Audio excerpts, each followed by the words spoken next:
Sarah Chen stood at the floor-to-ceiling windows of her corner office, watching the San Francisco fog roll in over the bay. At 32, she'd built Chen Technologies from a garage startup into a company worth hundreds of millions. The IPO was scheduled for 6 months from now, and every analyst predicted she'd become one of the youngest self-made billionaires in tech. Her phone buzzed. Another message from her mother. "Sarah, you work too much. When will you find someone? I'm not getting any younger." She sighed. Her mother had been widowed young and sacrificed everything to put Sarah through MIT. The guilt was a constant weight. That evening, her best friend Maya dragged her to a charity gala. "You need to see daylight occasionally," Maya insisted, or in this case, chandelier light. That's where she met him. David Morrison stood by the bar, impeccably dressed in a tailored suit that probably cost more than most people's monthly rent. He had the kind of classic handsomeness that belonged in old Hollywood. Dark hair, strong jaw, disarming smile. But it was his eyes that caught her attention. They seemed kind. "You look like you'd rather be anywhere else," he said, handing her a glass of champagne. "That obvious? I recognize a fellow hostage when I see one." His smile was genuine. "I'm David. My company is one of the sponsors, so I have to make an appearance." "You?" "Sarah. My friend thinks I need to socialize more." She made air quotes. They talked for hours. He was a venture capitalist, he said, but he'd started in engineering. He understood her world.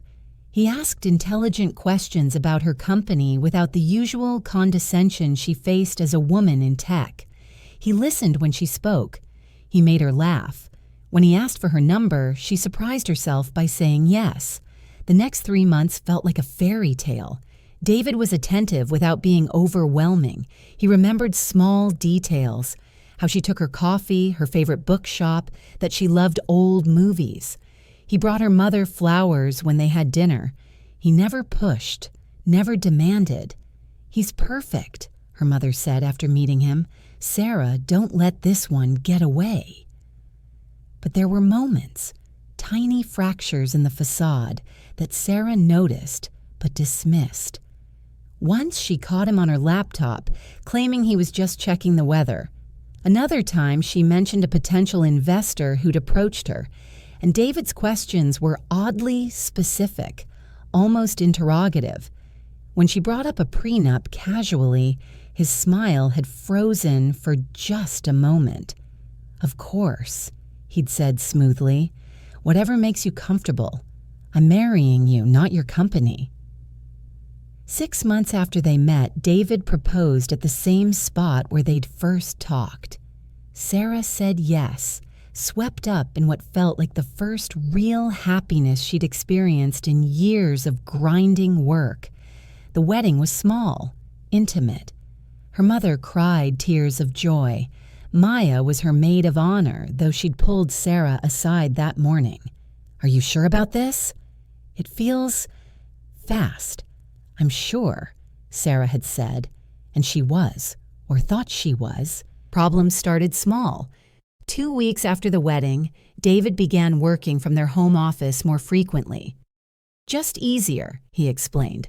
"Plus, I like being close to you." Sarah noticed documents on the printer once, financial records with her company's name.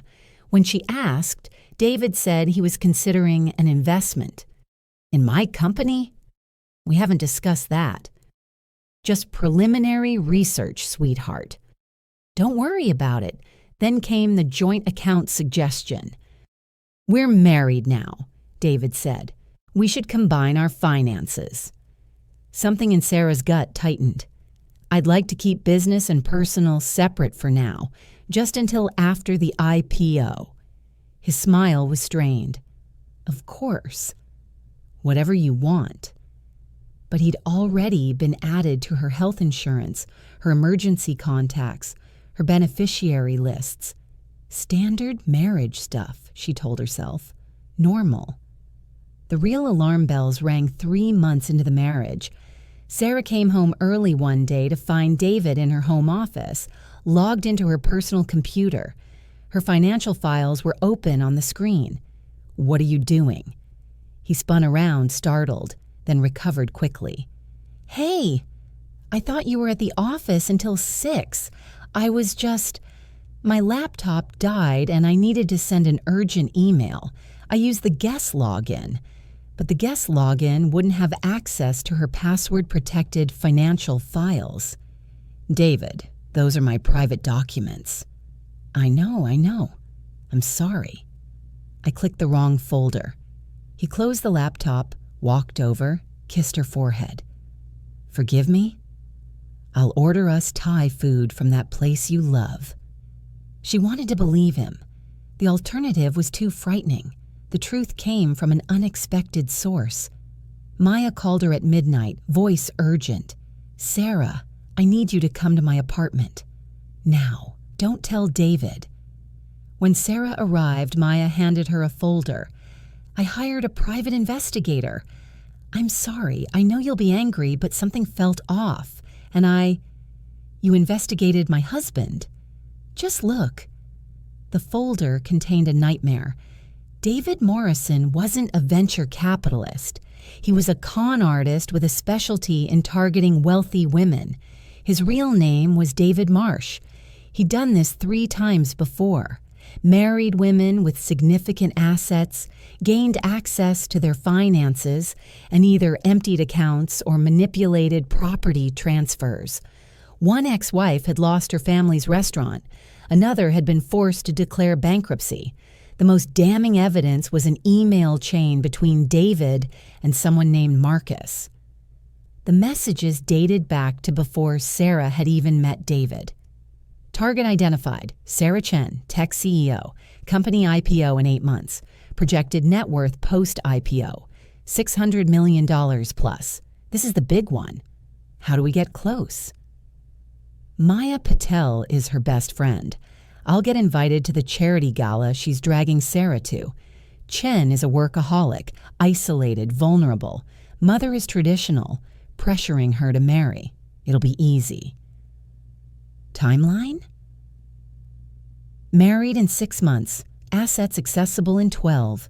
We're looking at a $10 million minimum take, possibly much more. Sarah's hands shook as she read. Every moment of their relationship had been calculated, choreographed, a lie.